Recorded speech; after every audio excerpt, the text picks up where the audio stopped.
फलादरुष्ठा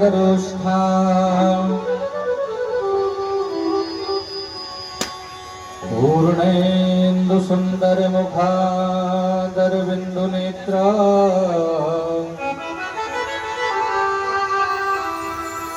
कृष्णात् परं किमपि तत्त्वमहं न जाने।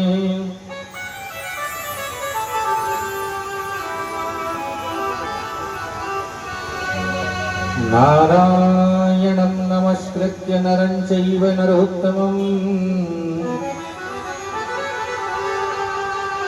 देवीं सरस्वतीं व्यासं ततो जयमुदीरये।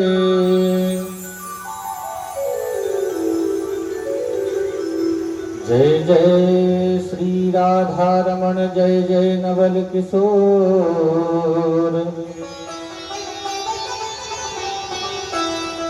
जय गोपी चितचोर प्रभु जय जय माखन चोर।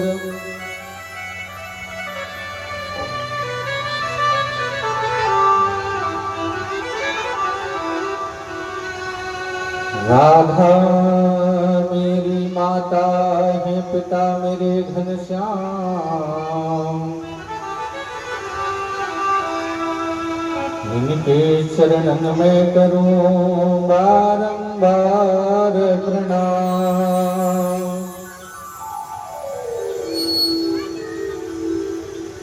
सब द्वारन को छोड़ के मैं आयो तेरे द्वार देव सभान की लाडलीन के मेरी ओर निहार।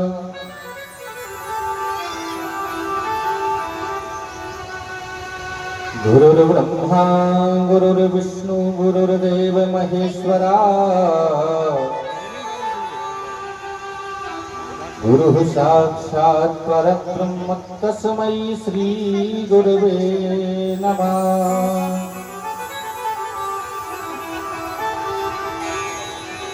अखंड मंडलाकारं व्याप्तं येन चराचरम्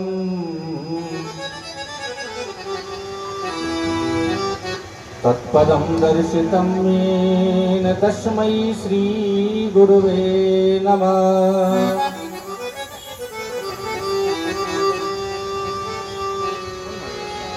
भक्ति भक्त भगवंत गुरु चतुर नाम बपुए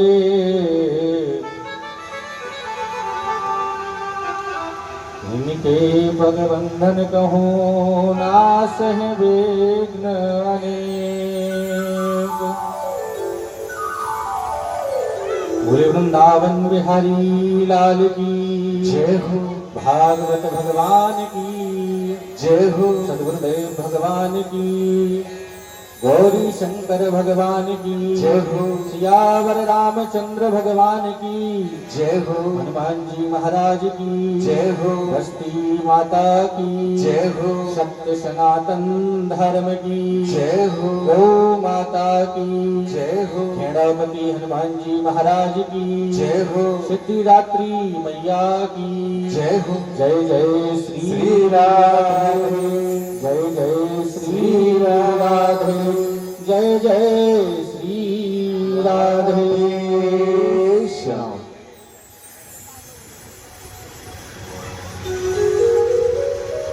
परम परात्मक अखिलेश्वर अकारण करुणा अरुणालय भक्ति वांछ कल्पतरो तड़ंदित विनिंदित पीतांबरधारी बालकृष्ण लाल की बालमयी प्रतिमूर्ति श्रीमद् भागवत महापुराण जिस पावन स्थली पर जिस दिव्यादि दिव्य अलौकिक भूमि पर विद्यमान है, ऐसी भूमि को मैं प्रणाम करता हूँ। तदोपरांत सभी भक्त सज्जनों को सिया राममय सब जग जाने करहु प्रणाम जोर जुग पाने। सभी को सिया और राममय देखते हुए मैं प्रणाम करता हूँ। आप सभी मेरा प्रणाम स्वीकार करें। एक बार बड़े प्रेम से बोले जय श्री कृष्ण। ऐसी अद्भुत कथा, ऐसी दिव्यादि दिव्य कथा जो देवताओं को भी दुर्लभ है। आज हम बड़े बड़भागी हैं जो ऐसी कथा हमें श्रवण करने को मिल पा रही है। आज मेरे प्रभु की कृपा से हम चतुर्थ दिवस की कथा में प्रवेश करेंगे।